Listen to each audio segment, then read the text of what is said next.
Welcome back. आज हम binary file handling में डिक्शनरी को राइट करेंगे। तो यहाँ पर डिक्शनरी हमें यहाँ पर क्वेश्चन में ही दे दिया है 1 पाइथन 2 जावा 3 जेएस, मतलब यहाँ पर नेम वैल्यू पेयर हमें पहले से ही क्वेश्चन में बता दिया गया है। तो हम इसे using a user defined function के हिसाब से हम यहाँ पर प्रोग्राम को लिखेंगे।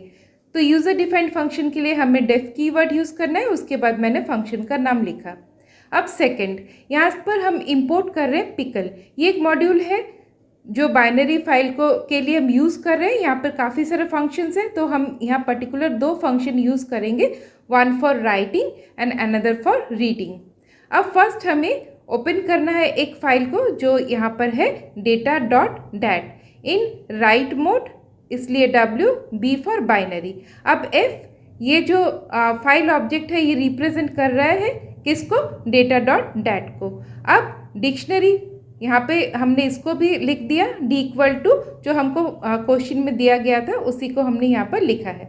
अब कॉपी भी ओपन है और हमारे पास डिक्शनरी भी है। अब pickle.dump, ये फॉर राइटिंग, D को लिखा कहाँ?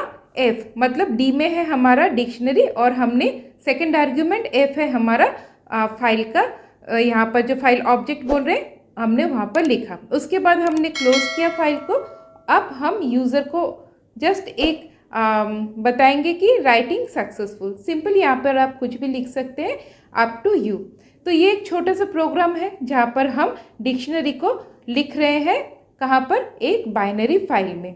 अब इसको हमको कॉल करना है, क्योंकि हमने फंक्शन लिखा है तो कॉल हम फंक्शन नेम से करते हैं, तो हमने यहाँ पर कॉल कर लिया।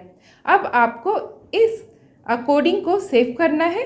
कोई भी एक आप फाइल नेम डालकर .py इस तरह से आप सेव कर सकते हैं। तो यहाँ पर देखिए, यहाँ पर क्योंकि मैंने यहाँ पर जुपिटर नोटबुक में लिखा है इसलिए यहाँ पर डॉट के बाद पाई नहीं, py नहीं दिखा रहा है और दूसरा एक्सटेंशन दिखा रहा है।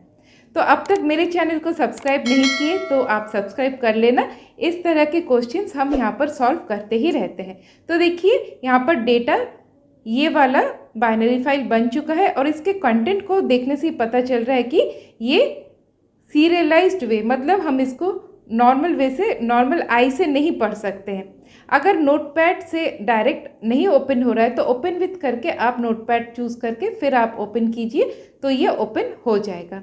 तो एक ही फोल्डर में .py और .dat ये दोनों ही फाइल्स हैं। अब हमने फाइल को लिख लिया, मगर हम फाइल को जस्ट नॉर्मल वे से ओपन करके नहीं पढ़ पा रहे क्योंकि एक ये बाइनरी फाइल है। तो पिकल क्या करता है? Serialize and deserialize. तो लिखने के टाइम उसने उसको थोड़ा दूसरे फॉर्मेट में लिखा, सीरियलाइज किया। अब हम इसको डीसीरियलाइज करेंगे, हम उसे पढ़ सके उस हिसाब के लिए। अब पढ़ने के लिए हमें फिर से फाइल को ओपन करना पड़ेगा, इसलिए मैंने लिखा F equal to open data.dat।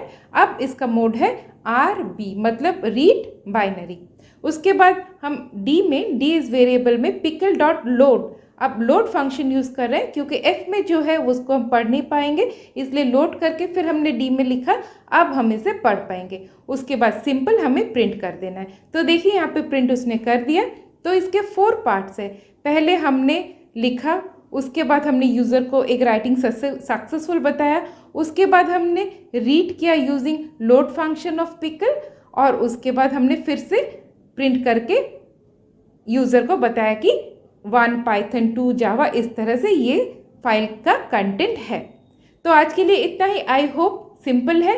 फिर से मिलते हैं दूसरे ट्यूटोरियल में, तब तक के लिए बाय बाय।